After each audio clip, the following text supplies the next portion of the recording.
आयुर्वेद क्या कहता है, व्रत करना इंसान के लिए कितना जरूरी है? व्रत, उपवास, लंघन एक चिकित्सा का प्रकार है, उसके अधीन आते हैं। आता है। लंघनम परम औषधम, कि लंघन सबसे अच्छा औषधि है। Why? Because it helps detox your body. It takes away everything residual toxin. It throws it out of the body. It channelizes out of the body. उपवास के तरीके भी बड़े सारे हैं और जो हम करते हैं वो सही है कि नहीं है वो मुझसे पूछो तो मैं बताऊं।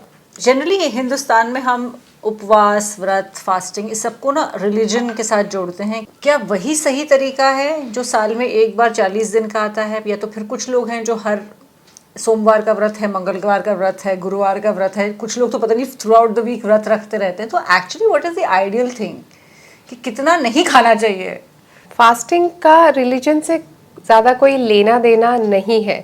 Fasting is all about healing spiritually. Upavasa, up is near, and vas, it could be near yourself, near the divine. You're just getting closer to your better self. Fasting in Ayurved छोटे होने चाहिए, short term होने चाहिए और जितना body sustain कर सके उतनी ही भूख बर्दाश्त करनी चाहिए। आपके शरीर को हानि नहीं होनी चाहिए, वो उपवास है। आप 16 घंटे करें, 8 घंटे करें, आपका शरीर अगर 6 घंटे बाद खाना मांगता है उपवास के, तो आप कुछ खा लें। So that is how fasting has been defined. It is not abstinence of food and water, it is eating थोड़ा थोड़ा which is light on your body and not depriving yourself of anything which is nutritious. मुझे कैसे पता चलेगा कि ये मेरी body की लिमिट है, इससे ज़्यादा मैं नहीं कर सकती, मुझे खा लेना चाहिए? भूख तो लगती रहती है, खाना सोचो कहीं से गुजरो, खुशबू आए तो भूख लग जाए तो, लेकिन अगर मुझे व्रत रखना है तो जहाँ मैं अपनी बॉडी को अफेक्ट ना करूँ बुरी तरह से, मुझे कैसे पता चलेगा?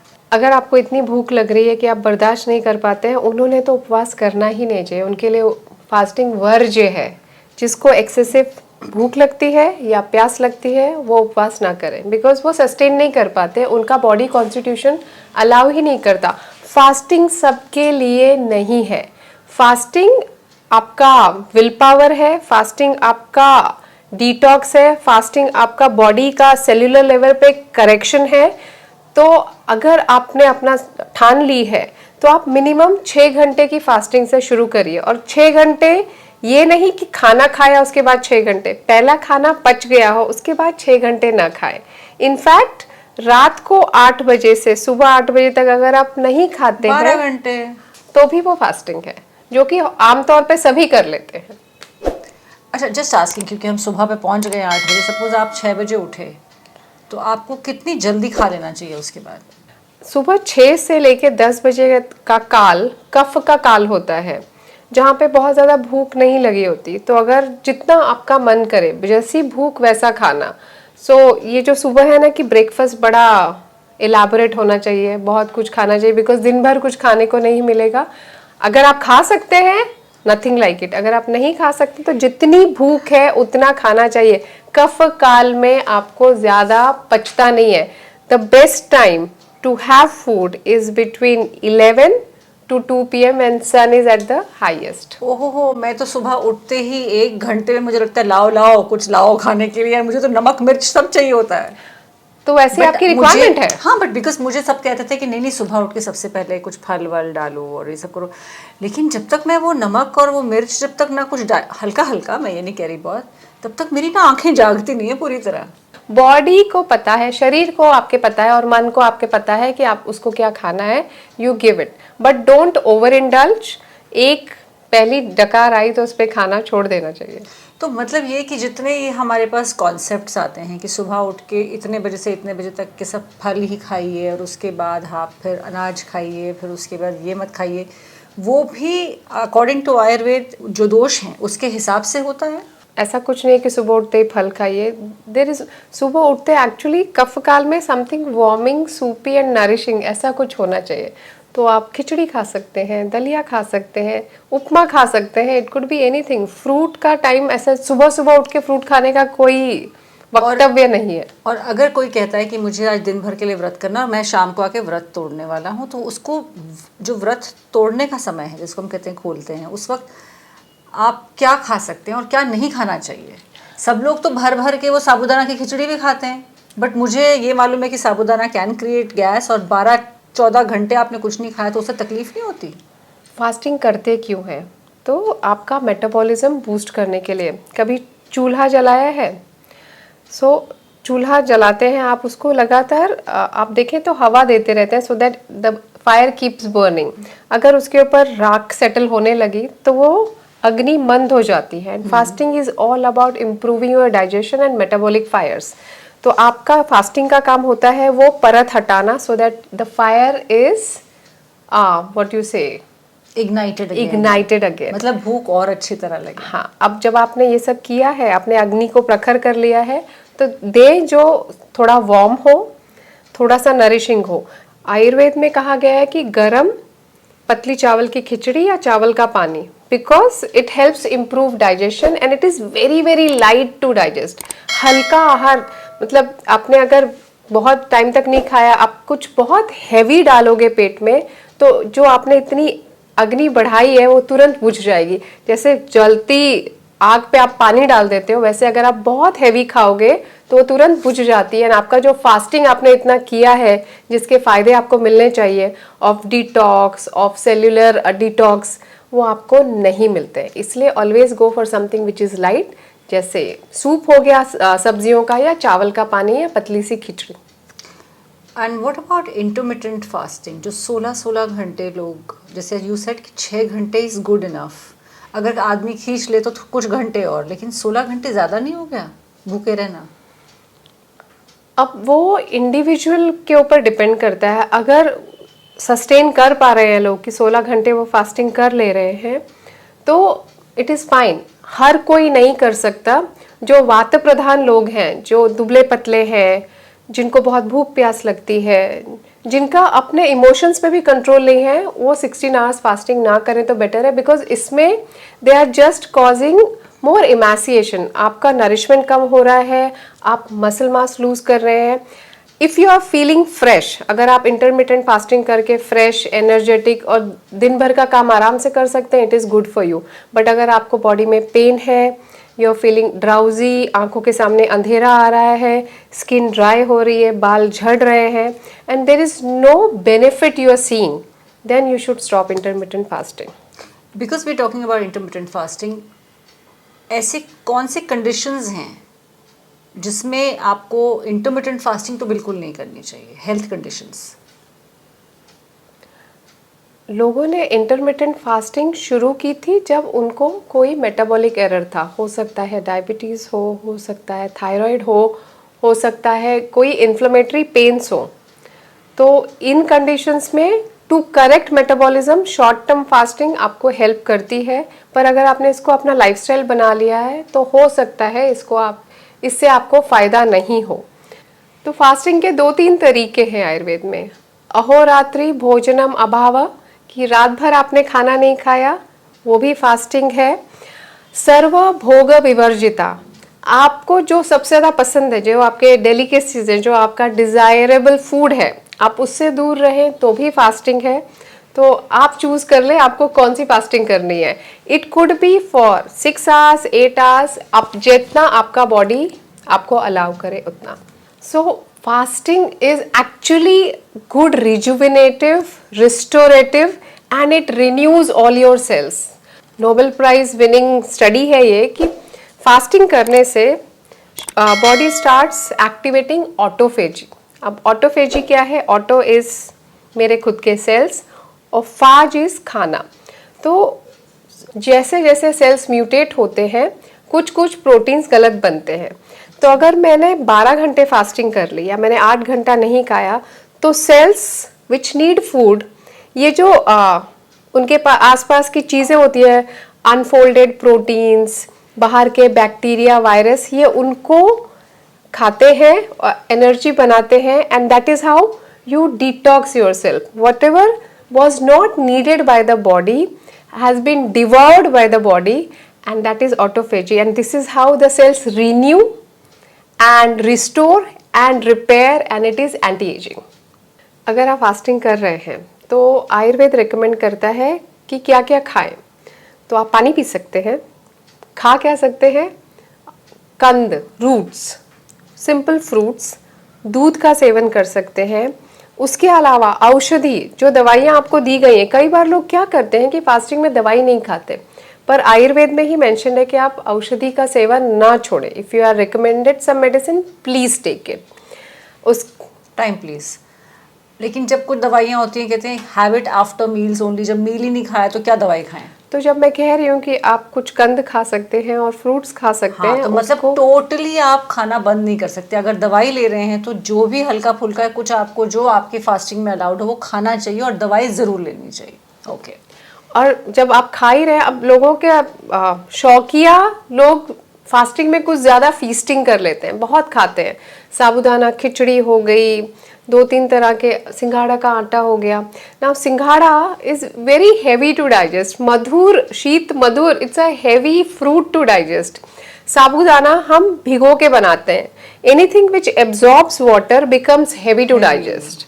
तो sabudana becomes heavy to digest. उसके बाद वो भी दिल नहीं मानता, उसमें हम खाते हैं आलू, मूंगफली। मूंगफली, मूंगफली अति पित्तकर है और एलर्जी एक्चुअली बढ़ाने वाली चीज है। प्रोटीन के चक्कर में हम मूंगफली खा लेते हैं। प्रोटीन के लिए अगर आपको कुछ चाहिए तो दूध है, दही है, मक्खन है, ये अलाउड है, आप खा सकते हैं। पर ये जो बाकी चीजें मैं बता रही हूँ जो लोग पसंद करते हैं, और उसकी पूड़ियाँ वूड़ियाँ तली जाती है। तो जब आपका पूरा काम था कि आपने शरीर को रेस्ट देना था, you just put it into duress, आपने इतना स्ट्रेस दे दिया कि शरीर will not get any benefit of fasting अगर आप ऐसा खाना खा रहे हैं तो। फास्टिंग में ऐसा क्या है जो कम्प्लीटली वर्जित है, मतलब आपको फास्टिंग में नहीं करना है बिल्कुल? आयुर्वेद के ग्रंथ कहते हैं कि दिन में नहीं सोना है। दिन में सोने से आम या शरीर के टॉक्सिन्स बढ़ते हैं और मेटाबॉलिज्म स्लो हो जाता है, तो दिन में नहीं सोना है ड्यूरिंग फास्टिंग। During fasting. और वैसे भी दिन में सोना वर्ज्य ही है। आप ऐसे भी, अगर आप बीमार नहीं हैं, आपकी उम्र ज़्यादा नहीं है, आप छोटे बच्चे नहीं है, तो दिन में ना सोएं। सोना है तो 20 मिनट, 20 मिनट का वाम कुक्षी, लेफ्ट साइड पे करवट लेके सोए तो इट इज़, हाँ, it is good for digestion. Body massage, head massage, jewellery पहनना, काजल लगाना, एक्सरसाइज करना, इंडल्जिंग इन सेक्सुअल एक्टिविटी, वो भी वर्ज्य है। ज्वेलरी का क्या लेना देना है? Jewellery, I think it is related कि आप इंद्रियों पे काबू रखें, तो ज्वेलरी पहनना is also a desire, it is not a necessity. Food is a necessity, पर आप उसको रोक रहे हो, डिजायर तो रोकने ही पड़ेंगे ना। तो उस तरीके से head massages, body massages are all pampering and luxury, you should avoid. You should just be with yourself and give it some rest. So basically when you say कि मसाज नहीं लेना है, it's got nothing to do with blood circulation or anything at that point. It is just about the fact that आपको nothing pampering, just stay in that state. Stay in that state. Be still. Let the body do its work. Because And you no are sexual activity also. Sexual activity requires a lot of energy. And when you are fasting, you are a little low in energy because आप कम खा रहे हैं या बिल्कुल नहीं खा रहे हैं या सिर्फ पानी वाला आहार ले रहे हैं. तो when you are spending so much of calories, you need to put in so much of calories, and that is why sexual activity मना है. What becomes wrong fasting? So wrong fasting is when you start showing signs where your body and mind both are unhappy. तो आज ही मेरे पास एक patient आई थी और उनके बाल झड़ रहे थे. She was losing weight, she had confusion, she was unable to sleep, she had dry mouth, she was also not feeling like eating. 2 time खा रही हूँ, ठीक लग रहा है, थोड़ा थोड़ा खा रही हूँ, but I could see low energy levels. There was confusion. People also face problems with their sensorials. सुनना दिखने में प्रॉब्लम हो जाती है. Focus, concentration is missing. जब आपको ये सारे साइन दिखने लगे and you are losing weight very rapidly, सबको अच्छा लगता है कि दुबले पतले रहो, पर उसके तरीके बहुत हैं. You should not starve your self. Fasting and starvation are 2 different things. Fasting is where I stoke my digestive fire, जहाँ मैं अपना अग्नि वृद्धि करती हूँ, जहाँ मैं सेल्युलर मेटाबॉलिज्म बढ़ाती हूँ, जहाँ मैं शरीर के सेल्स को अच्छी तरह रिन्यू करती हूँ. और स्टारवेशन इज जहाँ पे मैंने अपने शरीर को अच्छे नरिशमेंट से डिप्राइव कर दिया है, और वो सिर्फ पतला होने के लिए. तो फास्टिंग बड़े इंटेलिजेंट काम है, और स्टारवेशन आप अपने शरीर को इतना चैलेंज कर देते हो कि it gives up. You know, I am getting very inspired कि थोड़ी सी फास्टिंग कर लेनी चाहिए। मुझे बताओ, मुझे अगर फास्टिंग करना हो, मुझ जैसी को हो, तो कैसे फास्टिंग करूँ? बिकॉज मुझे माइग्रेन नहीं होना चाहिए ना फिर, बशर्ते।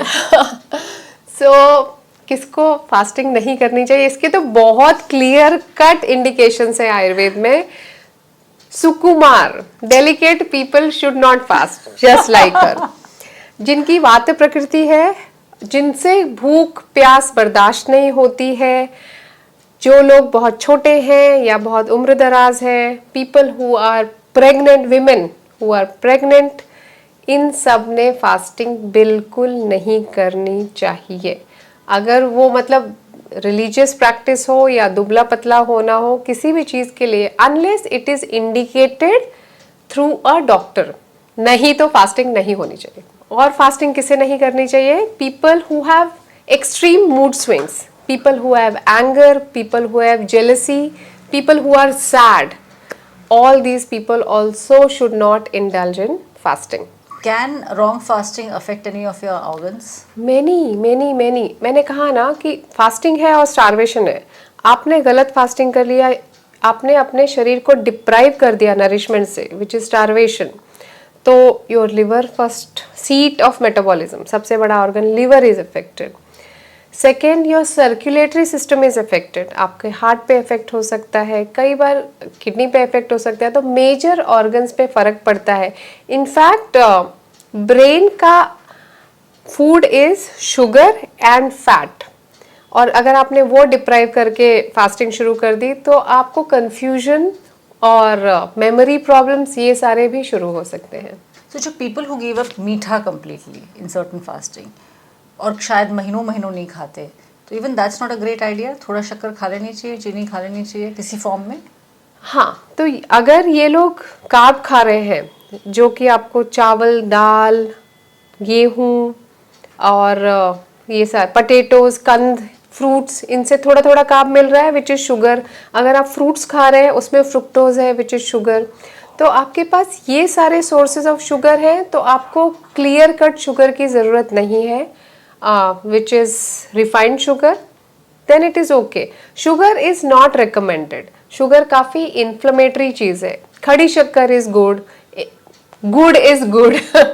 वो आप खा सकते हैं। नेचुरल जो शुगर है वो ले सकते हैं। पर रिफाइंड शुगर हम रेकमेंड नहीं करते हैं। नहीं डॉक्टर मनीषा, बताना तो पड़ेगा कि अगर मुझे फास्टिंग करनी है तो कैसी फास्टिंग करनी है, ताकि मुझे भी लगे कि मैंने कुछ किया एंटी एजिंग के लिए, वगैरह वगैरह वगैरह। उपवास मतलब फूड के अलावा आप पानी छोड़ के भी कर सकते हैं, पर वो भी आपके लिए सूटेबल नहीं है, क्योंकि जो वात पित्त प्रकृति वाले हैं वो सजल ही व्रत करें, मतलब पानी लेके ही व्रत करें या उपवास करें। दूसरा, you can soak in some sun. आतप सेवन also is a form of लंघन। आतप सेवन इज सनबेदिंग। सनबेदिंग, तो वाग्भट काफ़ी रेकमेंड करते हैं आतप सेवन कि आप सूर्य में जाएं। People who have skin diseases, people who have metabolic problems, in fact अब हमको पता है कि vitamin D is so essential for so many metabolic problems. वो पीसीओएस हो सकता है, डायबिटीज हो सकता है, स्लीप इश्यूज हो सकते हैं। तो धूप का सेवन करना ऑल्सो लंघन का एक प्रकार है। Along with my food. हाँ, अलॉन्ग विद योर फूड। हाँ, और धूप भी कैसी कि सुबह की कोसी धूप, दोपहर को 12 बजे जाके तपे नहीं, पर सुबह सुबह 10 बजे के पहले तक की धूप is pretty soft and good for your health. उस वक्त हवा भी ताजी होगी। अब हवा पे बोला है तो हवा खाना भी लंघन का प्रकार है।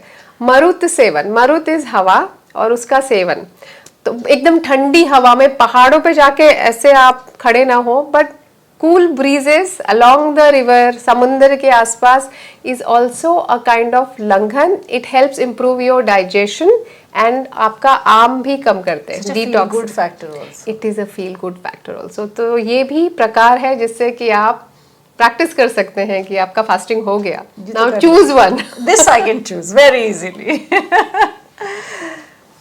सो फास्टिंग वो हो जो आपको सूट करता हो। Today's discussion was all about fasting on chit chat with Rajeshwari and doctor Manisha. If you have any question to ask about fasting, किसी भी तरह का सवाल हो आपका उपवास को लेकर, व्रत को लेकर, क्या खाएं क्या ना खाएं, कब खाएं, कितने बजे खाएं, आप हमें लिख सकते हैं on chitchatrajlavi@gmail.com and we'll be very happy to answer your questions.